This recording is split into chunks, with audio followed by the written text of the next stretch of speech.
Puis, lorsque la délégation arriva auprès de Salomon, celui-ci dit « Est-ce avec des biens que vous voulez m'aider, alors que ce qu'Allah m'a procuré est meilleur que ce qu'il vous a procuré? Mais c'est vous plutôt qui vous réjouissez de votre cadeau. Retourne vers eux. Nous viendrons avec des armées contre lesquelles ils n'auront aucune résistance, et nous les en expulserons, tout humiliés et méprisés. » Il dit « Ô notable, qui de vous m'apportera son trône avant qu'il ne vienne à moi soumis ?» Un djinn redoutable dit « Je te l'apporterai avant que tu ne te lèves de ta place. Pour cela, je suis forte et digne de confiance. » Quelqu'un qui avait une connaissance du livre dit « Je te l'apporterai avant que tu n'aies cligné de l'œil. » Quand ensuite Salomon a vu le trône installé auprès de lui, il dit « Cela est de la grâce de mon Seigneur pour m'éprouver si je suis reconnaissante ou si je suis ingrat. Quiconque est reconnaissant, c'est dans son propre intérêt qu'il le fait. Et quiconque est ingrat, alors mon Seigneur se suffit à lui-même et il est généreux. » Et il dit encore « Rendez-lui son trône méconnaissable. Nous verrons alors si elle sera guidée ou si elle est du nombre de ceux qui ne sont pas guidés. » Quand elle fut venue, on lui dit « Est-ce que ton trône est ainsi ?» Elle dit « C'est comme s'il l'était. » Salomon dit « Le savoir nous a été donné avant elle, et nous étions déjà soumis. Or, ce qu'elle adorait en dehors d'Allah l'empêchait d'être croyante, car elle faisait partie d'un peuple mécréant. » On lui dit « Entre dans le palais. » Puis quand elle le vit, elle le prit pour de l'eau profonde, et elle se découvrit les jambes.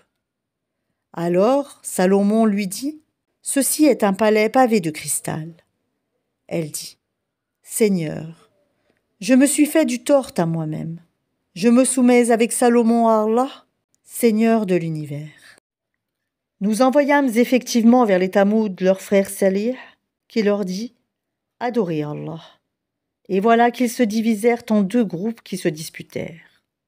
Il dit « Ô mon peuple, pourquoi cherchez-vous à hâter le mal plutôt que le bien?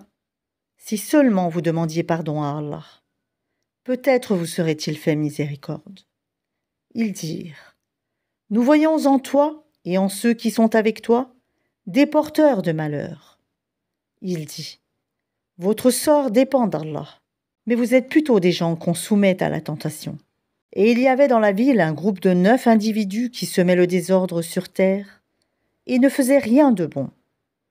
Ils dirent « Jurons par Allah que nous l'attaquerons de nuit, lui et sa famille. Ensuite nous dirons à celui qui est chargé de le venger « Nous n'avons pas assisté à l'assassinat de sa famille et nous sommes sincères. » Ils ourdirent une ruse et nous ourdîmes une ruse, sans qu'ils s'en rendent compte. Regarde donc ce qu'a été la conséquence de leur stratagème. Nous les fîmes périr, eux et tout leur peuple. Voilà donc leurs maisons désertes à cause de leurs méfaits. C'est bien là un avertissement pour des gens qui savent. Et nous sauvâmes ceux qui avaient cru et étaient pieux. Et rappelle-leur, Lot, quand il dit à son peuple « Vous livrez-vous à la turpitude, l'homosexualité, alors que vous voyez clair? Vous allez aux hommes au lieu de femmes pour assouvir vos désirs? Vous êtes plutôt un peuple ignorant. » Puis son peuple n'eut que cette réponse. « Expulsez de votre cité la famille de Lot, car ce sont des gens qui affectent la pureté. » Nous le sauvâmes ainsi que sa famille, sauf sa femme pour qui nous avions déterminé qu'elle serait du nombre des exterminés. Et nous fîmes pleuvoir sur eux une pluie de pierres. Et quelle mauvaise pluie que celle des gens prévenus. Dis, louange à Allah et paix sur ses serviteurs qu'il a élus. Lequel est meilleur, Allah ou bien ce qu'il lui associe? N'est-ce pas lui qui a créé les cieux et la terre et qui vous a fait descendre du ciel une eau avec laquelle nous avons fait pousser des jardins pleins de beauté? Vous n'étiez nullement capable de faire pousser leurs arbres. Y a-t-il donc une divinité avec Allah? Non, mais ce sont des gens qui lui donnent des égaux.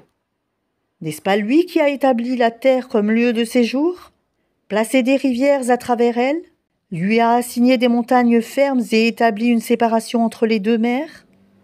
Y a-t-il donc une divinité avec Allah? Non, mais la plupart d'entre eux ne savent pas. N'est-ce pas lui qui répond à l'angoissé quand il l'invoque? et qui enlève le mal, et qui vous fait succéder sur la terre, génération après génération? Y a-t-il donc une divinité avec Allah? C'est rare que vous vous rappeliez. N'est-ce pas lui qui vous guide dans les ténèbres de la terre et de la mer, et qui envoie les vents comme une bonne annonce précédant sa grâce? Y a-t-il donc une divinité avec Allah? Allah est très élevé au-dessus de ce qu'il lui associe.